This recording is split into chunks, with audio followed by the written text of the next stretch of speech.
Decolonizing the Curriculum by Rizwana Shelley. The school curriculum must be decolonized to give pupils a balanced world view.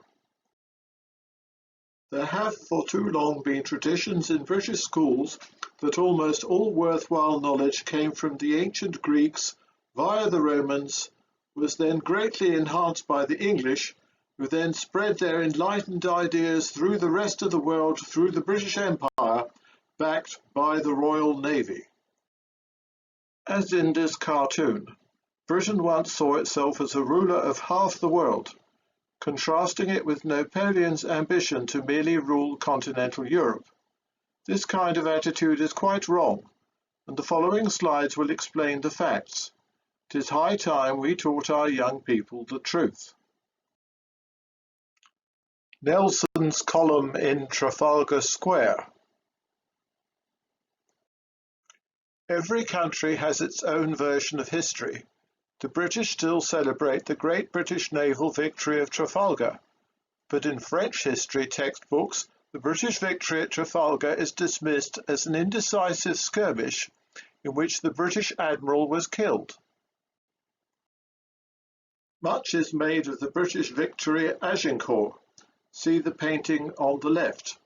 But nothing is said in British school textbooks about what happened in between this and other victories in the same period and the final loss of Calais in the reign of Elizabeth I, as shown in the painting on the right. English school textbooks may refer to the potato famine in Ireland in the 1840s, but they will not normally go on to explain that the Irish population fell from 8 million to 5 million, and of the remainder, about 1 million starved to death, while 2 million managed to scrape enough money together to emigrate to the United States, where their descendants have neither forgotten nor forgiven. The whole situation was made much worse by the Corn Laws, designed to maintain the prosperity of rich English farmers, backed by Benjamin Disraeli and the right wing of the Conservative Party. Relief was instituted by Prime Minister Robert Peel, but the Liberals who replaced Peel in 1846 believed in a laissez-faire market with non-interference a key policy. Guards were used to export food from Ireland. The public works scheme initiated under Peel was discontinued. Evictions began to take place and soup kitchens, despite being relatively cheap to run and set up by the Whigs, were shut down. In India, even worse things happened. According to Wikipedia, famines in India resulted in more than 60 million deaths over the course of the 18th, 19th and early 20th centuries. In Lord Curzon's time as Viceroy, 1 to 4.5 million people died. Large parts of India were affected, and Curzon has been criticised for allegedly having done little to fight the famine. He did implement a variety of measures, including opening up famine relief works that fed between 3 and 5 million, reducing taxes, and spending vast amounts of money on irrigation works. But he also stated that any government which imperilled the financial position of India in the interests of prodigal philanthropy would be open to serious criticism. But any government which by indiscriminate almsgiving weakened the fibre and demoralised the self-reliance of the population would be guilty of a public crime. He also cut back rations that he characterised as dangerously high. In the Bengal famine of 1943, an estimated 2.3 million out of a population of 60.3 million died of starvation, malaria, and other diseases aggravated by malnutrition, population displacement, unsanitary conditions, and lack of health care. Millions were impoverished as the crisis overwhelmed large segments of the economy and catastrophically disrupted the social fabric. This was the last of a long history of famines under British rule, and it has been calculated the total death toll in all these famines was 60 million. This has to be the world record for man-made deaths. exceeding all other man-made catastrophes such as the Jewish Holocaust, the Russian famine, and the effects of the Chinese Great Leap Forward. All empires are evil, but the British Empire was definitely nothing to be proud of. And what of science and civilization? England was pretty uncivilized, with people living in fortified settlements and fighting each other until the Romans arrived.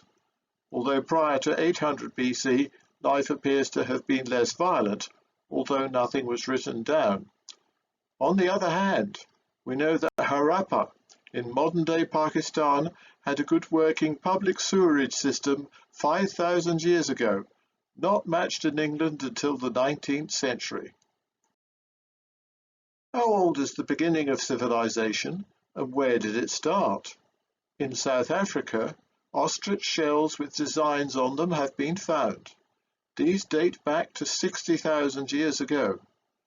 There was commercial mining of red ochre in Swaziland about 30,000 years ago.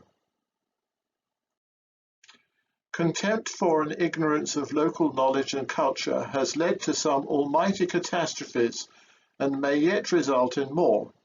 One only has to think of the effects of ploughing up the grasslands in the southern plains of the United States, resulting in the Dust Bowl years from 1931 to 1936, and the deaths of many thousands of people from inhaling the dust and the effects of the privations they suffered, until people came to realize that the Native American way of life there, allowing animals to graze on grass, was not because they were ignorant savages, but because it was the only way to successfully manage the land in a semi-arid climate. While British contributions to science and technology have been considerable, it is worth teaching students that the reason we use such words as alcohol, algebra, and alkali is that all these things were discovered by Arabs at a time when England was lost in the Dark Ages.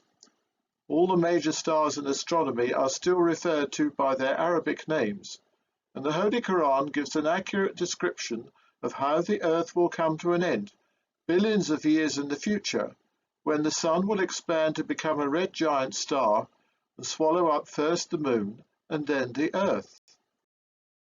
The Holy Quran quotations are Surah 55, verse 37, when the sky is rent asunder and it becomes red like ointment, and Surah 75, verse 9, and the sun and moon are joined together, both referring to the end of the world. As well as good inventions, such as railway passenger trains, one of Britain's greatest bad inventions was the concentration camp, conceived by Lord Kitchener, whose statue is outside Fort Amherst in Chatham, Kent, in the United Kingdom. These were operated by the British in South Africa during the Second Anglo-Boer War from 1899 to 1902. The camps had been justified by the British Army as refugee camps, which would provide refuge for civilian families. However, when Kitchener took command of the British forces in late 1900, he introduced a new tactic. He removed everything that might provide sustenance to those opposed to British rule, including Boer families on their farms. Some 26,000 women and children perished as a result. Every country has developed skills and knowledge relating to medicine. All our modern drugs and pills are of little help when dealing with a new disease like COVID-19, when we have to fall back on ancient traditions of herbal medicines and holistic treatment. Aspirin comes from willow. Willow is used as a medicine by ancient civilizations such as the Sumerians in modern-day Iraq and the Egyptians starting about 3000 BC. The Ebers Papyrus, an ancient Egyptian medical text, refers to willow as an anti-inflammatory or pain reliever. Today, we constantly hear about quarantine. The Prophet Muhammad advised, those with contagious diseases should be kept away from those who are healthy. The idea, of course, is much older. It was certainly known in biblical times. The prevalence of diseases in tropical Africa led to the discovery of many herbal remedies whose efficacy was established by trial and error, starting at dates unknown but likely to be way back in the ancient past, and study of them has led and will lead to many useful medicines. There is a study now at the University of Greenwich on the efficacy of fermented, that is, half-rotted banana skins. Bananas and their skins have long been known to have medicinal properties, and the word banana comes from West Africa. Among other things, the skins are a good way of treating warts. Back to the start of this talk.